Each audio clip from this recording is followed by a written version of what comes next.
शिक्षक साथियों नमस्कार। जैसा कि हम शिक्षकों को पता है कि यूडाइस प्लस इसमें 3 मॉड्यूल हैं, जिसमें पहला मॉड्यूल जो विद्यालय की प्रोफाइल एंड फैसिलिटी का है, दूसरा टीचर मॉड्यूल है और तीसरा स्टूडेंट मॉड्यूल है।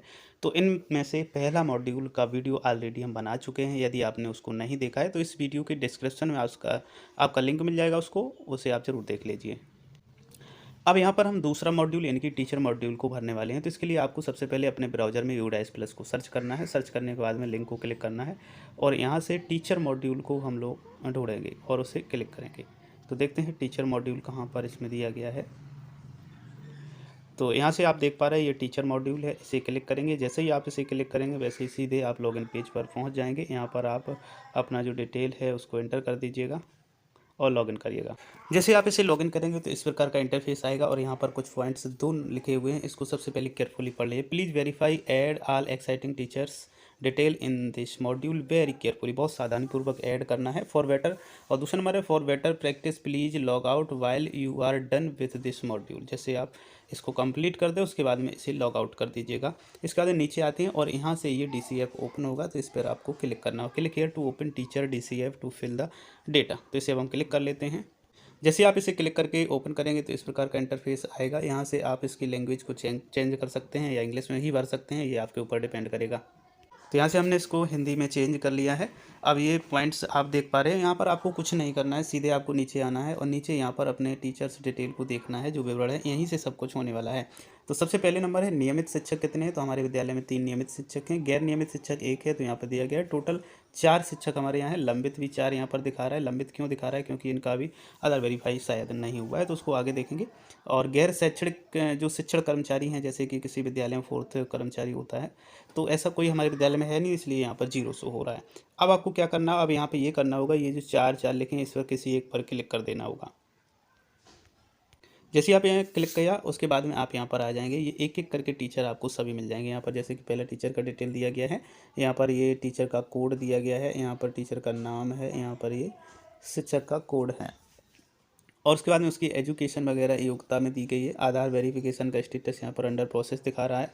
अपडेट करें यानी कि सामान्य प्रोफाइल में आप अपडेट कर सकते हैं। नियुक्ति और शिक्षण में यदि कोई पहले से कमी है, इसे अपडेट करना चाहते हैं, यहाँ से कर सकते हैं। और प्रशिक्षण और अन्य कोई जानकारी है उसको भी आप कर सकते हैं। इसके बाद में स्थिति यहाँ पर लंबित ये दिखा रहा है, क्योंकि वहाँ भी हमने अभी 4 डिटेल देखा तो चारों का लंबित दिखा रहा था, तो इसीलिए ये लंबित दिखा रहा है, क्योंकि यहाँ पर अभी कुछ भी काम नहीं किया गया है। जब हम इस पर काम करेंगे तो उसके बाद में ये लंबित दिखना बंद हो जाएगा। तो ये तो था पहला टीचर। अभी सेम आपको मैं यहाँ पर आपको दूसरा टीचर का डिटेल दिखाता हूँ। बिल्कुल सेम यहाँ पर ये दूसरे टीचर का डिटेल है। टीचर का कोड है, नाम है, आईडी है और उसके बाद यहाँ पर एजुकेशन है, ये आधार वेरिफिकेशन है, यहाँ सामान्य प्रोफाइल, नियुक्ति, प्रशिक्षण। तो ये सभी जानकारियाँ इस प्रकार से आप इन्हें देख सकते हैं, एक एक टीचर का, सभी को आप अपडेट कर सकते हैं। तो यहाँ पर हम आपको सिर्फ एक टीचर का किसी का अपडेट करके या दिखाने वाले हैं, जिससे कि हम आप अपने विद्यालय में जो भी कर्मचारी हैं उनकी डिटेल को सही भर सकें। तो चलो एक टीचर की डिटेल को ओपन कर लेते हैं। तो यहाँ पर ये डिटेल भरने के लिए हमें इन बिंदुओं पर क्लिक करना होगा। तो सबसे पहले हम सामान्य प्रोफाइल पर क्लिक कर लेते हैं।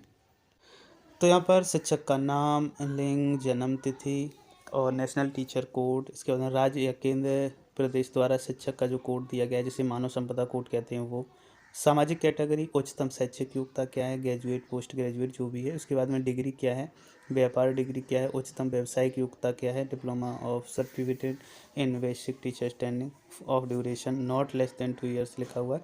फ़ोन नंबर दिया गया है, ईमेल आईडी दी गई है और इसके बाद में शिक्षक का आधार संख्या दिया गया है। तो यहाँ पर ये भरा नहीं गया है, यहाँ पर इसे आप आधार को भर सकते हैं। नेम एज पर आधार यहाँ पर लिख सकते हैं, यहाँ पर नेम एज पर आधार, यहाँ पर आधार संख्या, इसे आप फिल कर सकते हैं। उसके बाद में गणित विषय के अध्ययन का स्तर क्या है, विज्ञान के विषय का अध्ययन स्तर क्या है, ये क्लासों को सिलेक्ट करना होगा यहाँ से। अंग्रेजी किस क्लास तक पढ़ी है, सामाजिक विषय किस क्लास तक पढ़ा है, भाषा यानी कि अनुसूची 8वीं के अनुसार जो अध्ययन का स्तर है वो कहाँ तक है। उसके बाद में विकलांगता का प्रकार, शिक्षक से संबंधित मतलब आपको यहाँ से पूरी जानकारी को भर देना है। उसके बाद में सेवा में जो कार्यभार ग्रहण किया है वो कब से हैं आप शिक्षक के तौर पर वो, और उसके बाद में एट लास्ट यहाँ पर आपको अपडेट कर देना है। तो यहाँ से ये जो सामान्य प्रोफाइल है वो आपकी अपडेट हो जाएगी।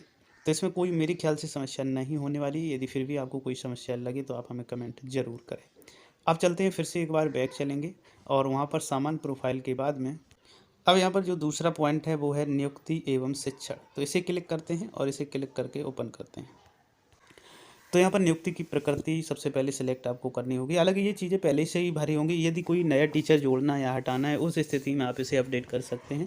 तो यहाँ पर या फिर कोई मिसमैच है, कोई प्रॉब्लम है, पहले से सही नहीं भर पाए तो उसको आप सही कर सकते हैं। अध्यापक का प्रकार यहाँ पर लिखना होगा असिस्टेंट टीचर, जैसे कि मेरे में लिखा हुआ है। सेवा में कार्यभार ग्रहण करने की तिथि लिखिए। वर्तमान स्कूल में कब से हैं वो भी है, किन कक्षाओं में पढ़ाते हैं।